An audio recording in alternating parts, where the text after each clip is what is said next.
할렐루야. 아침 묵상 시작합니다. 하나님, 오늘 이 말씀을 우리 삶에 해석되게 하여 주시고 우리가 가야 할 바를 가르쳐 주시옵소서. 모든 말씀 예수님 이름으로 기도드립니다. 아멘. 나는 전능하신 아버지 하나님, 천지의 창조주를 믿습니다. 나는 그의 유일하신 아들 우리 주 예수 그리스도를 믿습니다. 그는 성령으로 잉태되어 동정녀 마리아에게서 나시고 본디오 빌라도에게 고난을 받아 십자가에 못 박혀 죽으시고 장사된 지 사흘 만에 죽은 자 가운데서 다시 살아나셨으며 하늘에 오르시어 전능하신 아버지 하나님 우편에 앉아 계시다가 거기로부터 살아있는 자와 죽은 자를 심판하러 오십니다. 나는 성령을 믿으며 거룩한 공교회와 성도의 교제와 죄를 용서받는 것과 몸의 부활과 영생을 믿습니다. 아멘. 자, 오늘 우리 321장 날 대속하신 예수께 함께 찬양하겠습니다. 날 대속하신 예수께 내 생명 모두 드리니 늘 진실하게 하소서 내 구주 예수여. 나 구주 위에 살리라 내 기쁨할 양 없으리 내 갈 길 인도하소서 내 구주 예수여. 아멘.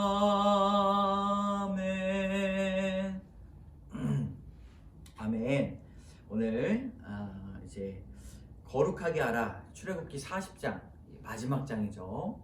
출애굽기 40장의 말씀 우리 1절부터 16절까지 우리 함께 읽겠습니다. 여호와께서 모세에게 말씀하여 이르시되 너는 첫째 달 초하루에 성막 곧 회막을 세우고 또 증거궤를 들여놓고 또 휘장으로 그 궤를 가리고 또 상을 들여놓고 그 위에 물품을 진설하고 등잔대를 들여놓아 불을 켜고 또 금양단을 증거궤 앞에 두고 성막 문에 휘장을 달고 또 번제단을 회막의 성문 앞에 놓고 또 물두멍을 회막과 제단 사이에 놓고 그 속에 물을 담고 또 뜰 주위에 포장을 치고 뜰 문에 휘장을 달고 또 관유를 가져다가 성막과 그 안에 있는 모든 것에 발라 그것과 그 모든 기구를 거룩하게 하라. 그것이 거룩하리라. 너는 또 번제단과 그 모든 기구에 발라 그 안을 거룩하게 하라. 그 제단이 지극히 거룩하리라. 너는 또 물두멍과 그 받침에 발라 거룩하게 하라. 너는 또 아론과 그 아들들 회막문으로 데려다가 물로 씻기고 아론에게 거룩한 옷을 입히고 그에게 기름을 부어 거룩하게 하여 그가 내게 제사장의 직분을 행하게 하라. 너는 또 그 아들들을 데려다가 그들에게 겉옷을 입히고 그 아버지에게 기름을 부음같이 그들에게도 부어서 그들이 내게 제사장의 직분을 행하게 하라. 그들이 기름을 부음을 받았은즉 대대로 영영이 제사장이 되리라 하시매 모세가 그같이 행하되 또 여호와께서 자기에게 명령하신 대로 다 행하였더라. 아멘. 이 본문의 요약은 40장을 두고 이제 어제는 모든 일을 마쳤다. 여호와께서 말씀하신 대로 모세를 전에 들은 것처럼 모세가 전에 들은 것처럼 이 이스라엘 백성들이 성막 마치기를 그대로 하였다라고 이렇게 말씀하고 계셨죠. 오늘은 이제 그 가져온 성막의 부품들, 이 기구들 그것들을 다 정갈하게 제 위치에 놓고 성막을 완성시키고 회막을 세웁니다. 그리고 그것을 거룩하게 하는 것이죠. 이 물건을 만들 때는 지혜와 총명이 있는 사람들이 만들 때 그 기구를 만져도 죽지 아니하였습니다. 그러나 이제 거룩하게 하고 그것을 증거궤를 삼고 회막으로 레위 자손들이 그것을 들고 나를 때 다른 사람 허락되지 않은 다른 사람이 들면 이제 죽음을 맞이하게 됩니다. 그 분기점이 어디인가? 바로 거룩하게 하는 것입니다. 여러분, 우리가 그리스도를 믿고 우리가 연약하고 참 우리 안에 있는 참 악한 마음들 있지만 하나님께서 우리를 거룩하게 하시면 악한 영들, 세상의 것들이 건들지 못하고 침범하지 못한다는 사실을 우리는 꼭 깨달아야 할 것입니다. 자, 제사장의 직분도 거룩하게 해서 아들들에게 기름을 붓습니다. 누구와 같이? 아론에게 기름을 부은 것과 같이 그들을 섬깁니다. 또 16절에 모세가 그같이 행하되 곧 여호와께서 자기에게 명령하신 대로 다 행하였더라. 하나님께서 너무나 원하셨고 하나님께서 자세히 일르셨고 정교하게 짜셨던 이 이스라엘 백성들의 출애굽에서의 이 회막이 드디어 완성이 됐습니다. 오늘 우리에게 주시는 귀한 말씀이 무엇인가 살펴보면요, 회막을 세웠다라는 것입니다. 이 회막을 세운 일이 언젠가 첫째 달 1일 성막을 세우라고 명령하셨는데 첫째 달 초하루에 이스라엘 백성이 출애굽한 지 2년 되는 날 1월 1일 하나님이 이날에 성막을 세우라고 하셨습니다. 이런 날짜들도 참 의미가 있는 것이죠. 그렇게 한 이유가 오늘 본문 해설에 나옵니다. 이스라엘 백성이 출애굽 후에 처음 시작하는 해는 자신과의 교제를 하기를 원하셨기 때문이고, 이스라엘 백성이 출애굽 후 힘든 시간을 보내고 나서 새해 첫날 하나님을 만날 수 있게 된 것, 놀라운 특권과 축복이라는 사실입니다. 그것을 만드는데 오랜 세월이 정해진 것이 아니라 성막을 계획하고 성막을 만드는 그 모든 시간과 과정들을 하나님께서 택하셨다. 우리의 인생도 마찬가지죠, 여러분. 저희도 이제 이번 주면은 2년 차가 됩니다. 하나님께서 어떻게 또 이런 말씀을 우리에게 주시는지 몰라요. 근데 정말로 첫 번째 해는 제가 많이 변화되는 해였습니다. 그리고 두 번째 해는 우리에게 받은 은혜가 넘치는 한 해였습니다. 이제 3년, 4년 차 들어설 때 하나님께서 지으신 성막을 통해 우리에게 하나님께서 놀라운 대화와 또 말씀과 은혜를 더해 주실 것입니다. 자, 적용 질문. 나는 하루의 첫 시간에 무엇을 합니까? 주님을 만나고 있습니까? 하루의 첫 시간, 첫 예물을, 소재 가운데 첫 예물을 드리잖아요. 첫 예물을 받으시는 하나님 앞에 하루를 먼저 드리시기를 바랍니다. 자, 두 번째로 지극히 거룩하리라. 이제 성막을 세우고 각각 배치된 대로 하나님께서 명령하신 대로 또 금전대도 놓고 또 떡상도 놓고, 그래서 각자 모든 기구가 지정된 위치가 있고 질서가 있다는 것이죠. 우리 삶의 질서가 무너지고 우리 가정에 청소가 잘 되지 않았을 때, 청결함이 좀 떨어질 때 이 질서를 무너졌다라고 볼 수가 있습니다. 질서를 잘 세우는 것, 성경도 우리에게 가르쳐 주시는 것입니다. 자, 그때 우리는 관유를 발랐다는 사실을 성경을 통해 알고 있습니다. 이는 모든 기구를 거룩하게 하기 위한 것인데 하나님이 내게 허락한 자리에서 질서를 지켜 맡은 역할을 해라. 그리고 거룩한 삶을 살아라.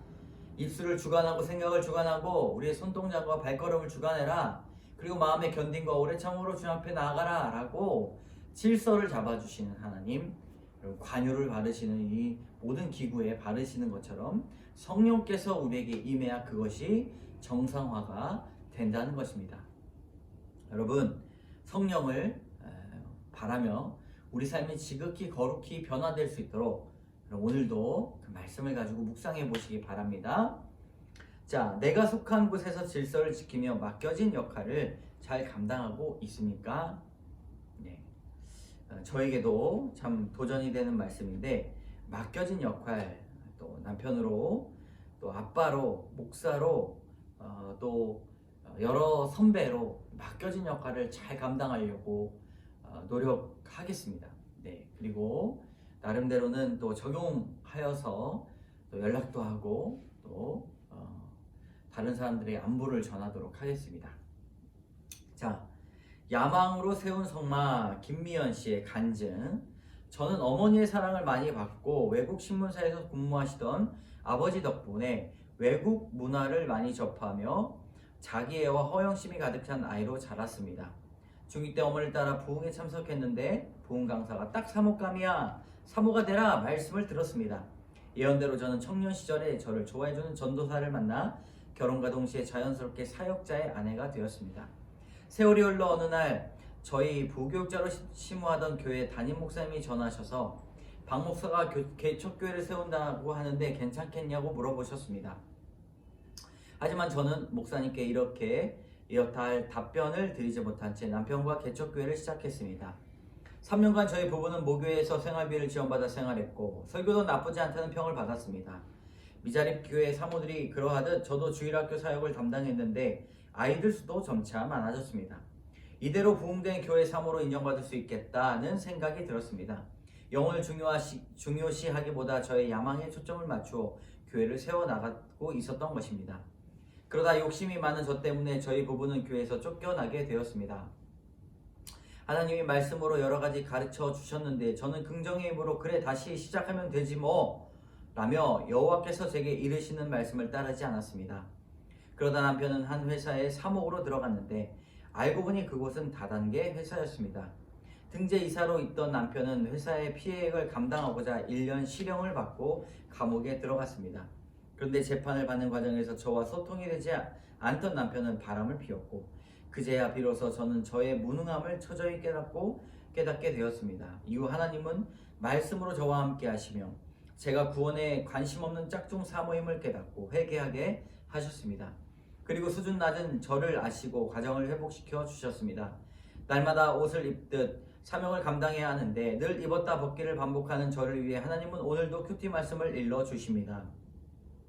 스스로 거룩한 옷을 입지 못하니 함께할 공동체를 허락하시고 여러 고난을 통과하며 제사장 직분을 행하게 하신 하나님께 감사드립니다. 이 김미연 사모님 이 간증이 참으로 놀라운 간증입니다.